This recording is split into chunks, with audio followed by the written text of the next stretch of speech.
Yeah. So today we got a trailer and a release date for Grand Theft Auto Trilogy Definitive Edition. That's Grand Theft Auto 3, Grand Theft Auto Vice City, and Grand Theft Auto San Andreas. Do was follow the damn train. Oh, CJ. That's all you had to do was follow the damn train. What'd you think about the trailer? I'm not a big fan of the look of it. Okay. And yeah, the reason I say that is because it looks like, and I think it's more of the naming convention because it looks more like a full-blown remake. In some aspects, like the character models look like they're completely remade, not just remastered with a fresh coat of paint, which they are. You know, they have fingers now. You know, like you said, we were talking about earlier, they're not they got meat fingers. paws. They don't have meat paws. They have fingers. But either way, you know, regardless of how I think it looks or whatever, like I'm gonna play it because I never actually beat 3 or Vice City. I beat the hell out of San Andreas. Oh wow, I didn't know that about. Okay. Yeah, so, you know, when people are all nostalgic about Vice City especially, I'm just like, I don't know. Yeah, 3 didn't really have much of a story. Like 3 kind of ended abruptly, at least in my opinion. Yeah. But Vice City, I think, is worth experiencing, especially if like you're a fan of Scarface, because it's very influenced by Scarface. Yeah. But yeah, okay, cool. I disagree with you on the character models. I think they look very faithful to the original art style while being obviously more articulated.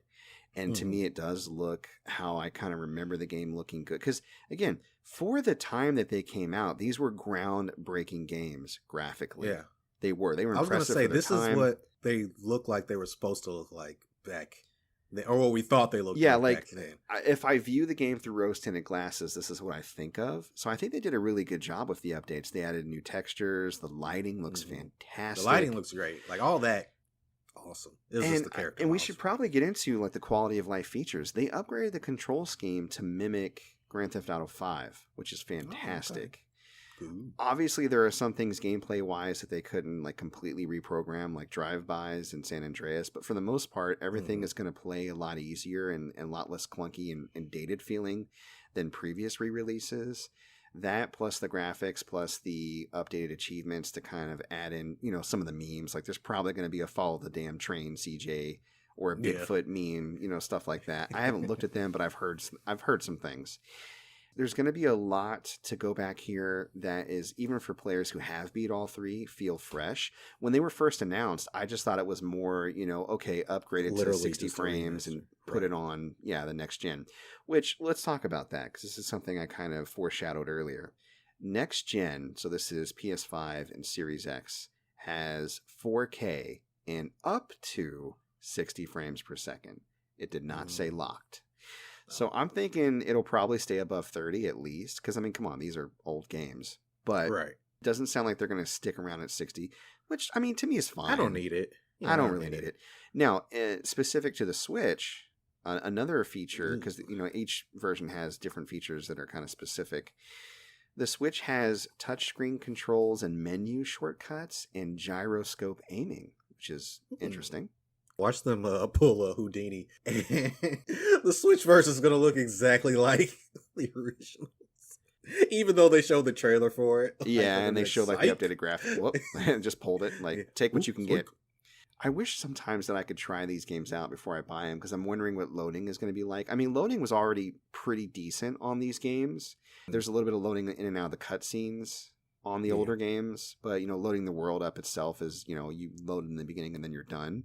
So I'm wondering what the difference of that is going to be and whether I want this on the go or I do want to go ahead and just get it for Xbox or PlayStation. Speaking of, this is another cool thing.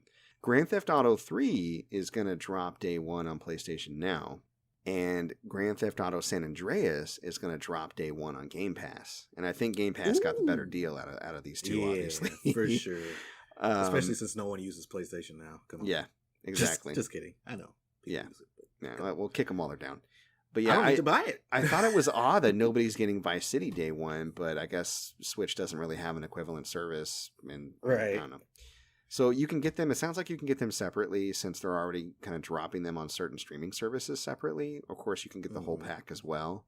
I think I would be fine skipping 3 and just getting Vice City and San Andreas. And since I'm already going to get San Andreas on Game Pass, maybe playing that first. And if I go all the way through it and really enjoy it, then that being the cue to go ahead and try Vice City on the update. I'm definitely gonna play San Andreas, and I know that Vicky's gonna be really excited to play it. Oh yeah, she a big fan. Yeah, for sure. I really hope they get to keep all the music, because licensing can be a bit of a bitch when it comes to music, and I hope that maybe they even add more music. That would be really cool, but we'll have to wait and see on that. Maybe bring Chakra Attack to San Andreas. Yeah. I need Chakra Attack. It's a completely different time period, but we'll see.